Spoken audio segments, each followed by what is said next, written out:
Good morning, good morning.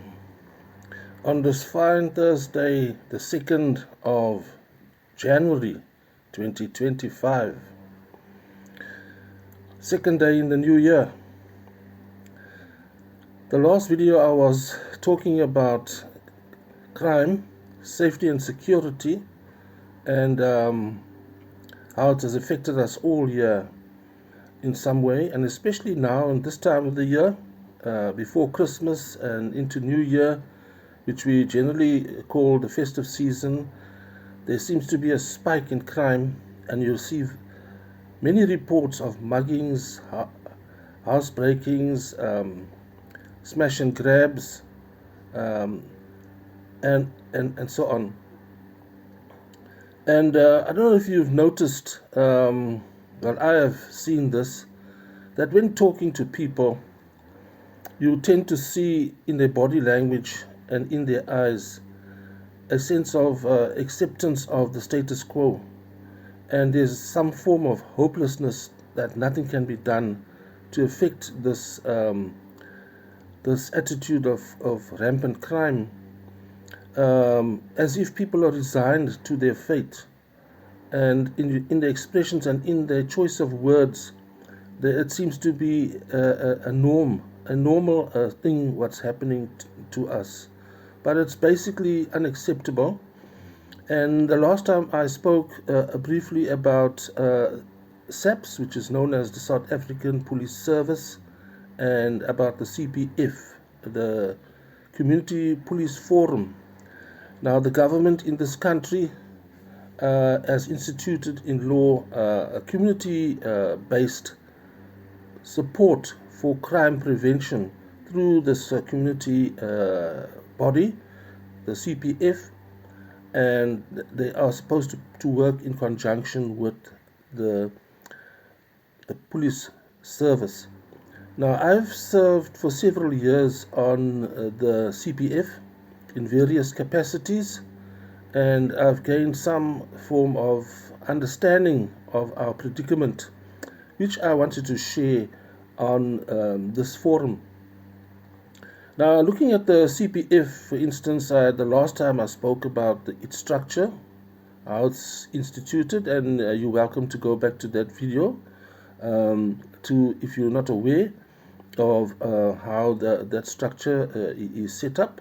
It's a bit boring, but I thought it important to mention it because some of the viewers may not understand what we mean by CPF, for instance, and what is it supposed to do and how it's supposed to function.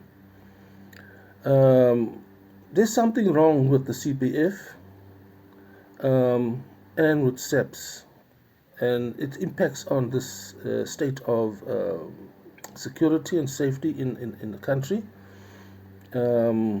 Where the police are concerned, for instance, that there's always claims that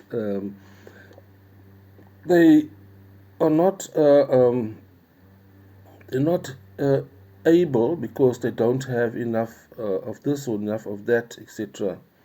And then we talk about procurement. There's also people who will talk about their methods and training, and generally there's something wrong.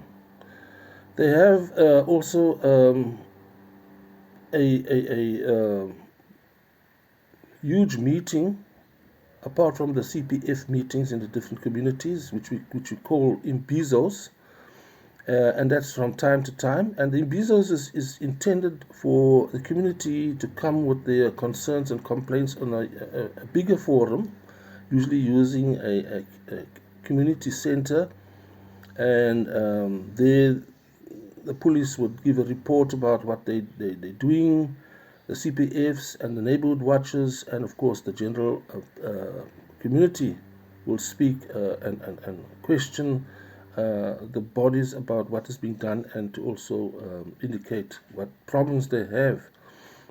So with procurement, it involves budget and expenditures, etc. And many times you hear about the vans is not enough, the personnel are not enough. And there's the issue, for instance, that by law everybody is entitled to sick leave and all of those kind of things. And many times it's found that the police station is not manned enough because so-and-so is on leave and so-and-so is sick and those kind of things. So the vans is not enough. And then you get the situation also, for instance, that in gang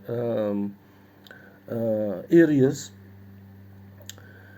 the police will fight gangsterism, etc. They know about it and what's going on there. But another thing emerged from, in our meetings when we discuss these things, is that we find that the gangs, actually, when the gang fight and they have gang activity, they do what is called a false flag. So they will create an issue or some fracas or something in some area of the precinct, and the police would rush there to go and sort it out, whereas that is just a false flag, and the real activity, the real hit or crime is at another place. And when all the vans and the personnel are gone to, where the issue was started, the real issue is not being properly, what can I say, there's less resources are deployed at the real issue. So you get things like the false flag, etc. And we notice also that when we talk about resources and that type of thing, in our meetings, we discovered, for instance, that once or twice the complaint was that the van comes to a crime situation and they need to secure the crime scene, and to discover, that they don't have the police tape to secure the crime scene. That's one instance which shocked me when we were dealing with this kind of thing. Then also you get a situation, for instance, where only one van appears at a crime scene, and then the community themselves give hindrance to the police to secure the crime scene, and that is also becomes a issue, because when the crime scene is not properly secured, it doesn't allow for effective court cases, convictions, because of the lack of evidence, or the scene was tampered with or was compromised. And in court of law, you know how it goes with lawyers and that type of thing, and defense lawyers. Once there's a situation where there's not enough evidence or tampered evidence, a conviction is not secured. And so the problem can be also that when it comes even to the criminal justice system, it's not also effective with what's going on. Then there's another thing that comes about in this situation, is where in a court of law you need witnesses to secure a conviction of a criminal. And what actually happens is that in these communities here, many times there's a lack of witnesses, and the law requires that there must be witnesses and evidence to secure that conviction. So the perpetrators escape because in many instances witnesses are fearful to come forward to offer the evidence because of the fear of intimidation from especially the gangs.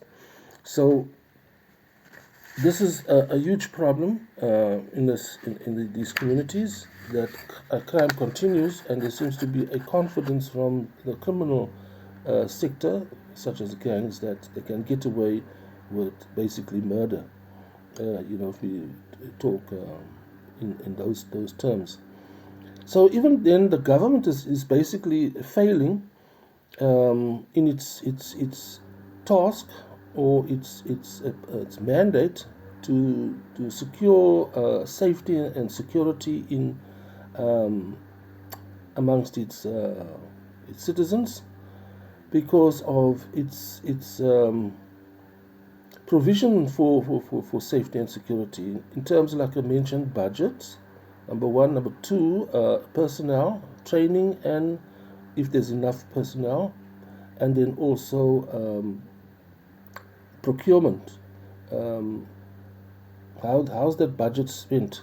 In my view, for instance, a lot of money is spent on imbizos, which basically we can get away with, but there's a lot of money that's spent there, which could have been utilized more effectively in the, the, the day-to-day groundwork of the police. But everybody's got their opinions about things, but that's just my perception of that situation. Now, why does the government fail? Why is the community failing in this country in terms of this? In my observation, I think from the very start, since 1994, with the changing of the guard, the changing of the government, the free South Africa, a democratic South Africa, one of the mistakes was that ongoing is the approach to this matter of safety and security is too much of a humanistic kind.